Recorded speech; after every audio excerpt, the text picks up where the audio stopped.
We continue with question number 15. Remember students, question number 12, 13 and 14 can be done the same way as we have discussed the questions earlier using completing the square method. We come to question number 15, which is of a little different type. So here 1 upon under root of x minus a into x minus b can be simplified. We can just open the brackets and just multiply the binomial terms, and this is what we get as the answer. Now we'll be applying completing the square method over here, right? The coefficient of a plus b, if we halve it, it becomes a plus b upon 2, and then we add the square of the half of the term, middle term, and subtract it at the same time. So this is what we get, right? Now since this is the middle term, it's negative, so I will make use of the identity a minus b whole square. So I take this term and this term together. So I can write x minus a plus b upon 2 whole square, and what am I left with? ab minus a plus b upon 2 whole square. Okay? Now this is under root of x minus a plus b upon 2 whole square plus, remember, if I simplify this, you can simplify it in your way. I have simply a plus b whole square upon 4 I have taken. Instead of a plus b upon 2 whole square, I have written it as a plus b whole square upon 4, and then I have multiplied, I've taken out the LCM and simplified this particular term. So this is what you get, right? Otherwise you can do it applying your own methods. So this is x minus a plus b by 2 whole square minus 1 by 4 a square plus b square minus 2ab. So I get here minus 1 by 4 a minus b whole square. So if I have just converted it into which particular form? Into the forms that we have discussed earlier, the 6 forms, right? Now this is, if I take x minus a plus b upon 2 as t, right? So this becomes dx is equal to dt. So here dx can be replaced with dt, and here I can put it t square and minus 1 by 4 a minus b whole square, right? So this is log of t plus under root of t square minus 1 by 4 a minus b whole square, and instead of t I can put this substitution. Remember, I told you if I simplify this particular form, under root form, I'll get the same as x minus a, x minus b. So this second term, instead of x minus, instead of this entire term, I can simply write it as under root of x minus a into x minus the b. So my first term will remain the same, my next term will be the same as that given in the question. Right? Let's continue with question number 16. We have 4x plus 1 upon under root of 2x square plus x minus 3. We can observe one thing, that whatever, if I take this particular term, if I substitute it with t, its differentiation is present right there in the numerator, right? So I can simply use it by substitution method. I can simply use substitution method over here. Dx is equal to dt. So here this gets replaced with dt upon 1 upon under root of t, right?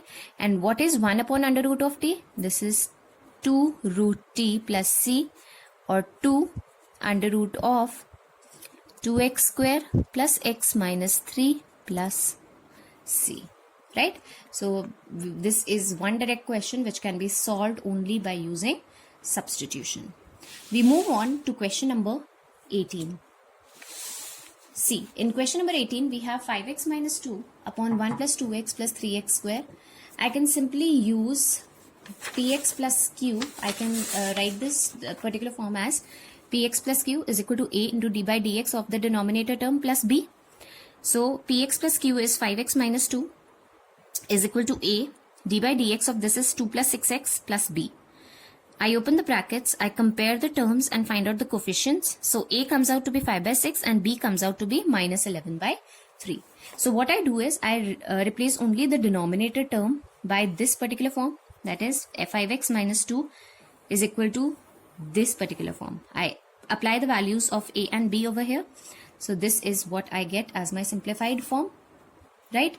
Now 5 by 6, as I know that this is a function and its derivative is present right there. So I write this as log of 1 plus 2x plus 3x square. We already know this. We can do it like this. Minus 11 by 3. Here I apply completing the square method. And on applying completing the square method, I have this particular term. So I get 5 by 6 log of this into minus this particular term, right? So I can simply, just apply the formulas that I have learned earlier. Likewise, I move on to question number 22. In question number 22, I have x plus 3 upon x square minus 2x minus 5 dx. Okay, so as we all know, we can apply px plus q is equal to a d by dx, that is x square minus 2x minus 5 plus b. So this is a, this is 2x minus 2 plus b, and px plus q is my numerator term. So I have x plus 3 is equal to 2ax minus 2a plus b. So if I have to compare, 2a is equal to 1, that is coefficient of x. So a is 1 by 2, right? And minus 2a plus b is equal to 3. So we have minus 2 into 1 by 2 plus b is equal to 3. So we have minus 1 plus b is 3. So b is 4. So I can simply replace my numerator with this. That is, x plus 3 can be written as 1 by 2, 2x minus 2 plus 4, right? So this is 1 by 2, 2x minus 2 plus 4 upon x square minus 2x minus 5 dx. So I simply write this as 1 by 2, I take outside, 2x minus 2 upon x square minus 2x plus minus 5 plus 4, 1 upon x square minus 2x minus 5 dx, right?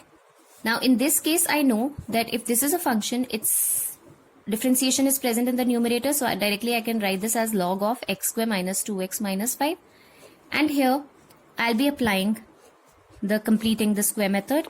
So this is x square minus 2x minus 5. Half of this, that's 1. So add 1 and subtract 1 square of that term. So that's 1 again, right? So 4 as it is I take.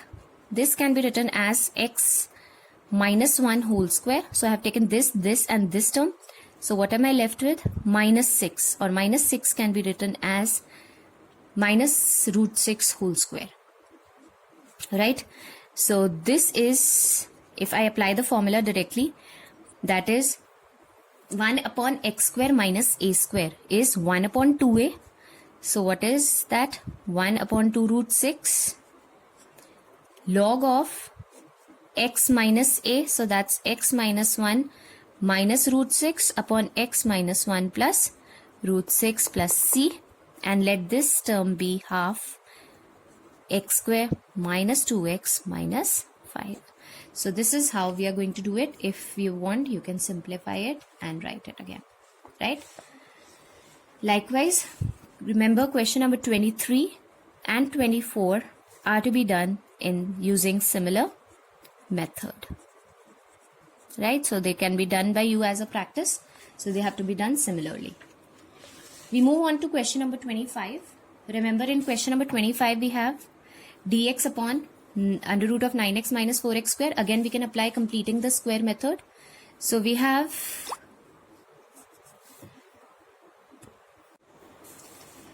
in question number 25, we have minus 4x square minus 9x. So I take minus 4 as common, make the coefficient of x square as 1. So I have x square minus 9 by 4 into x.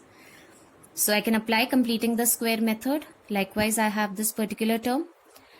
I can multiply this way and write it as 81 upon 64 minus x minus 9 by 8 whole square. I take this term equal to t, so I have dx is equal to dt.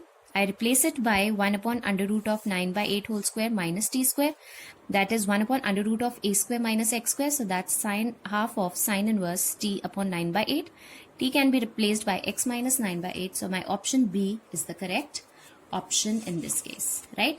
The remaining questions can be done by you, right? The ones that we have skipped in between, until we meet in the next module. Thank you.